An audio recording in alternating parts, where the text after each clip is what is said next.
I'm live. I'm live. I'm live. I hope y'all are doing okay. I'm doing well. Listen, I'm a new YouTuber and I talk my husband to death. So I figured let me get on here and talk y'all to death. Okay. But today we're talking about hot topics. Everyone's talking about this. Everyone is talking about this, you guys.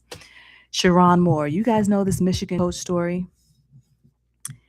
At first, this is a story where a coach was dealing with having sag, as they say, with his assistant, his staff.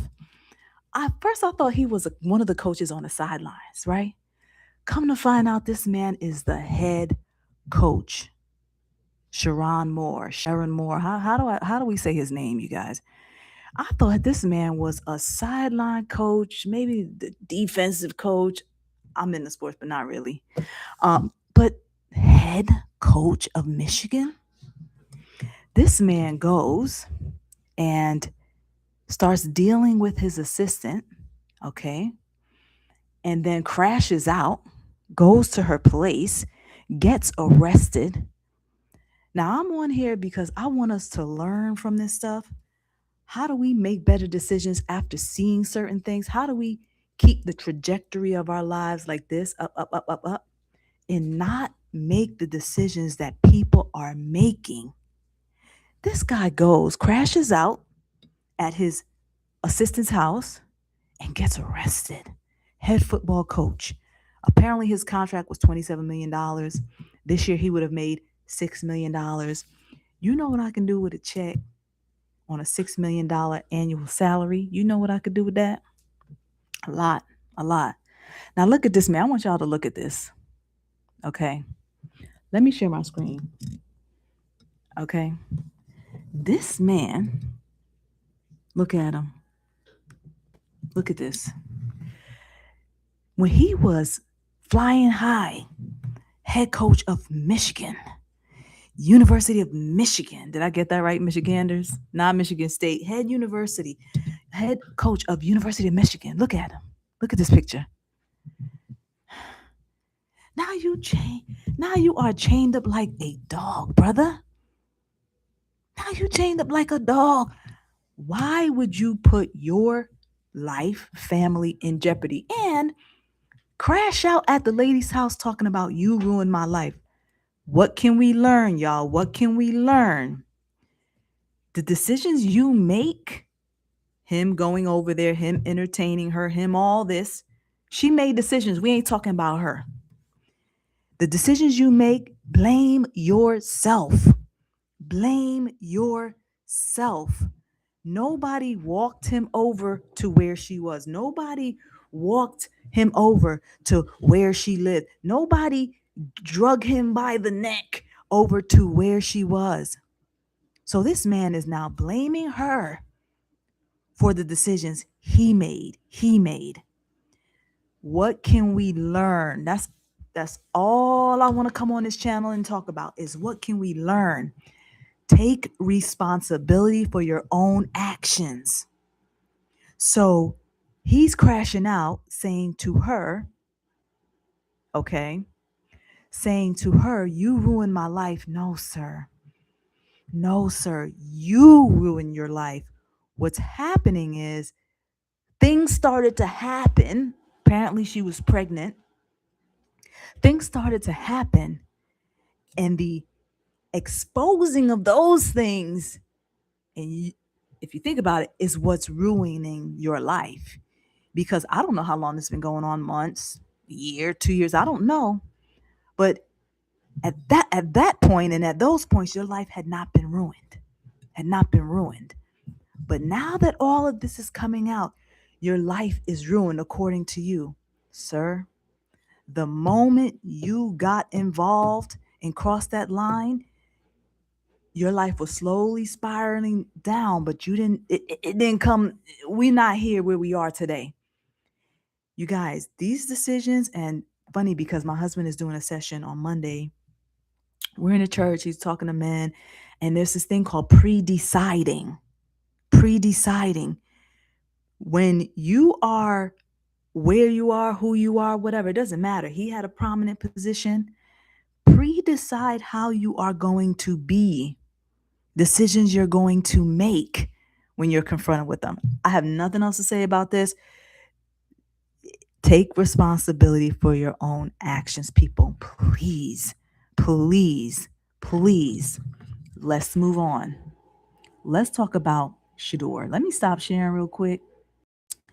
And I actually want to share something else. Let's go here. Okay. Let's talk about Shedeur, can we? I really need to put my glasses on. That's what's real. Okay. Let's talk about Shedeur. Um, Shedeur, look at this. This is from TLP Sports Club, you guys. TLP Sports Club. Let me find it. Okay, look what's happening. The NFL. The NFL wants to ensure that Shedeur, oh, sorry, the Cleveland Browns, okay, the Cleveland Browns can be watched. And so the NFL is moving the team's time slot. Let's click on this. The NFL is moving the team's time slot. What can we learn from Shedeur's story? Shedeur entered the league. He was low down in the draft. He got on the team. He did not start, but he kept studying. Shedeur kept studying. Shedeur kept studying. He kept studying. And then he got his chance.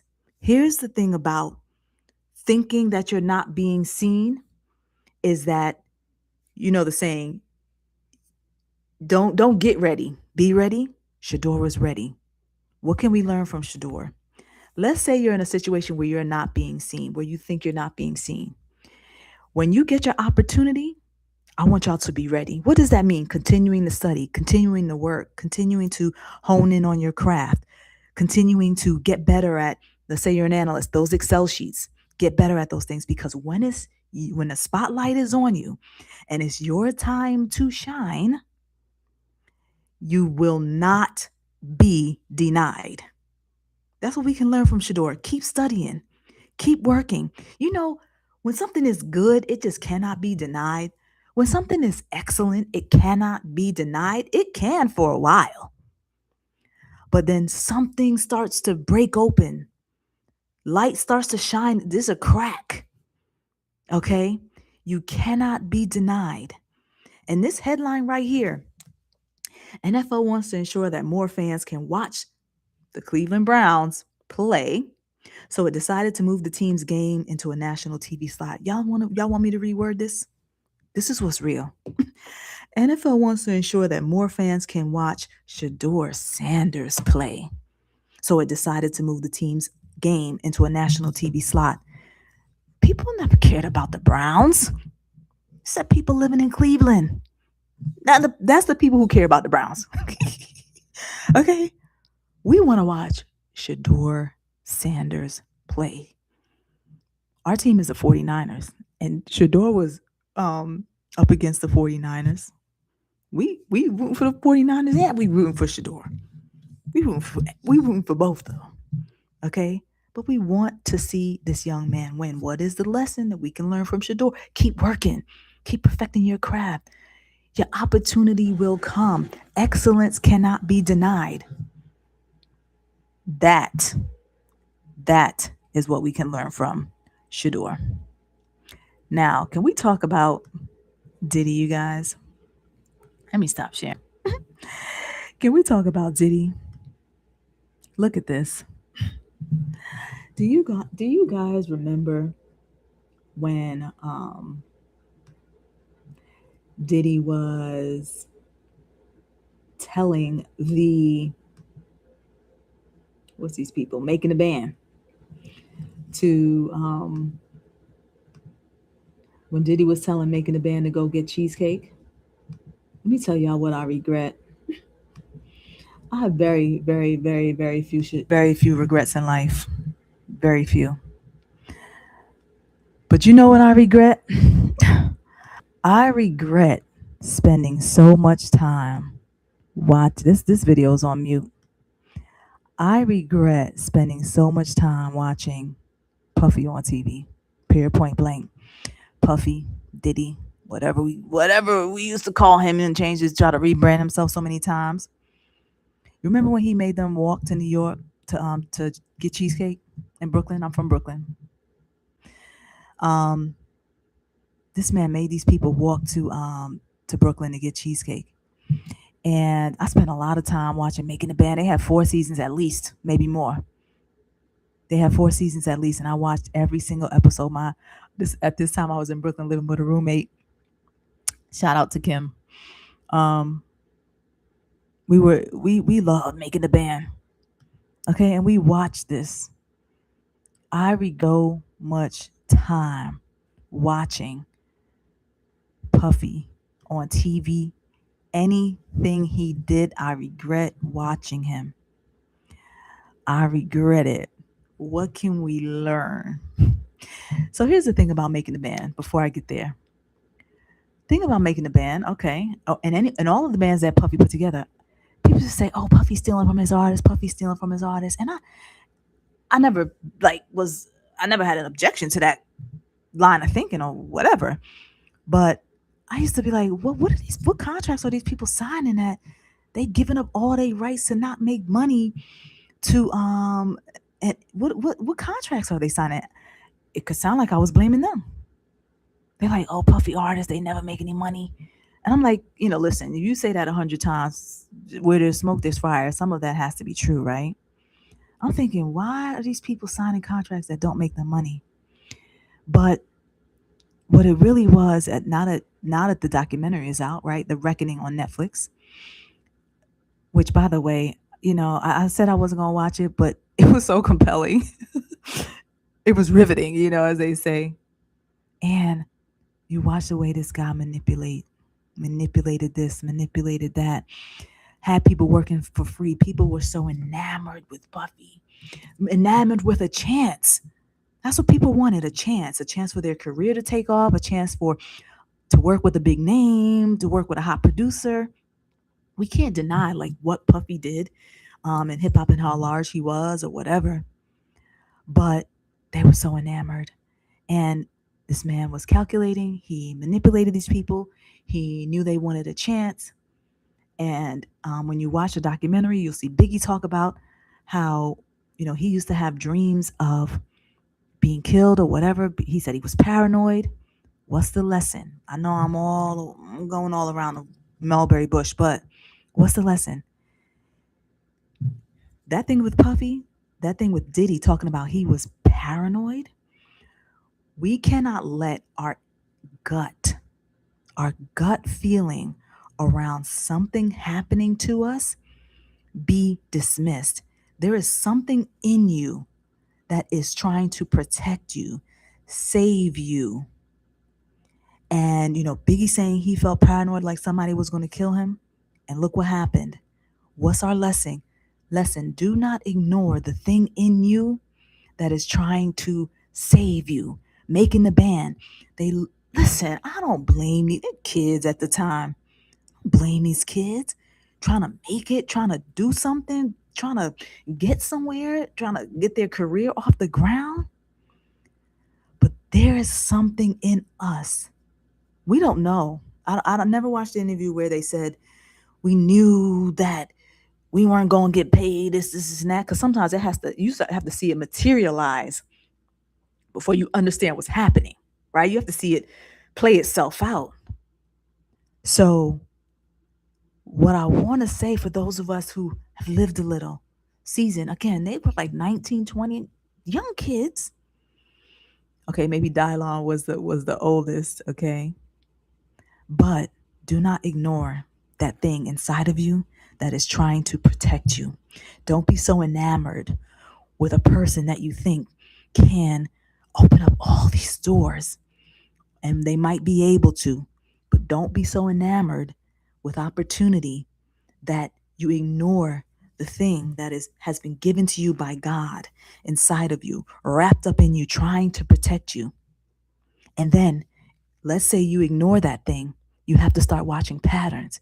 if you're making the band, if you're the locks, if you're Craig Mack, and you start to see you're working and you're not getting paid.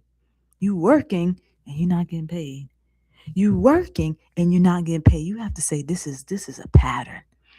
Listen to an interview with the Locks and how they demanded that Puffy get them out of the contract. And they got out. They got out. So, what's the lesson with the whole Diddy thing? That people were so enamored that in some cases they ignored their gut feeling about what was going on. And at the end of the day, it was something that was trying to protect them. All right, we're done with Diddy. We're done with Diddy. Let's talk about Trump because you know what? I watch a lot of political news and all this every day. Some days it's like, oh, you gotta start watching that. But anyway, let me share this. Okay, let me share this. Trump, ACA, the Senate did not pass. Okay, the Senate did not pass those ACA subsidies. What's ACA subsidies? The Affordable Care Act, Obamacare. Those are the same thing. Did you guys know? Obamacare, ACA, Affordable Care Act, same thing. Senate rejects ACA funding and a Republican alternative with premiums set to spike.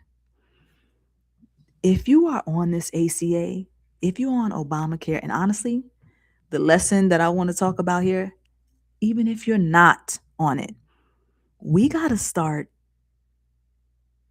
slowing down on our spending. This is one way that this Trump economy is going to affect people. This is one way. He has several things coming down the pike that are going to hit us in the pocket. There are things that have already come down the pike. Higher electricity bills. Okay, people are saying gas has gone down. Some people are saying gas is $2.49 in my area. There is a national average that the economists usually look at, but there are things coming down the pipe with this administration, and I don't even want to narrow it down to the administration. I really think we need to slow down on our spending. So, one thing I did this year, and I have heard about it, never did it. One thing I did this year, my husband and I, we're doing this, printing out all our bills, all our spending on our debit cards and credit cards, and looking at these spending leaks. Leaks. Okay. I won't even tell you what we spent over the year at Starbucks. Okay. Or some eating out. As little or as small as you think that number is, there is a way to get it even smaller. So these premiums are set to hit, these insurance premiums. So right now, the government subsidizes health care so that people's premiums aren't high. When the Senate rejects, if this doesn't pass, if they don't extend these subsidies that help keep your premiums low, why is the premium low? Because you're paying a part and the government is paying the rest. If they do not extend these subsidies, people's premiums are set to double, triple without these subsidies. And honestly, I heard something like one lady said, "Oh, I'm going to be going from 500 to 1500." Who can afford a $1,000 a month spike on their insurance, on anything?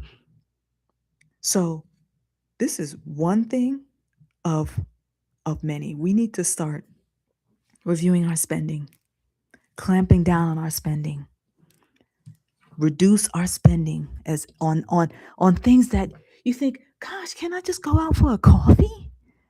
Can I just get a little treat, a little snack, something a little extra than what I bring home? Maybe on a Friday night, I want to go get some kava or Chipotle, whatever you eat, whatever's your little treat. But no, unfortunately, with what's going on, we have to draw the spending down, folks. That's what I want us to do. Draw it down. Print out your what you did over 2025 with your credit card, with your debit card. And if you're not on some kind of plan, decide that you want to get on some kind of plan to start to reduce this spending. I looked at it through November because obviously we're still in 2025. We don't have December's full statement yet. And I've already said, nah, if I can't pay, and gosh, even if you can pay cash for it, my point is if you're not going to set money aside for it, don't spend outside of the money that you're setting aside for that thing. If you say, I'm going to spend $20 a month at Starbucks, $20 a month, don't go outside of it. Don't go outside of that, even if you have cash in your pocket, because this is where the spending leaks happen. So we're looking at on this channel. We're gonna look around at what's going on, and we're gonna learn from it. And we're gonna learn from it. Listen, you guys take care. I hope you enjoyed the live. You guys have a great rest of the day. Take care. See ya. Bye.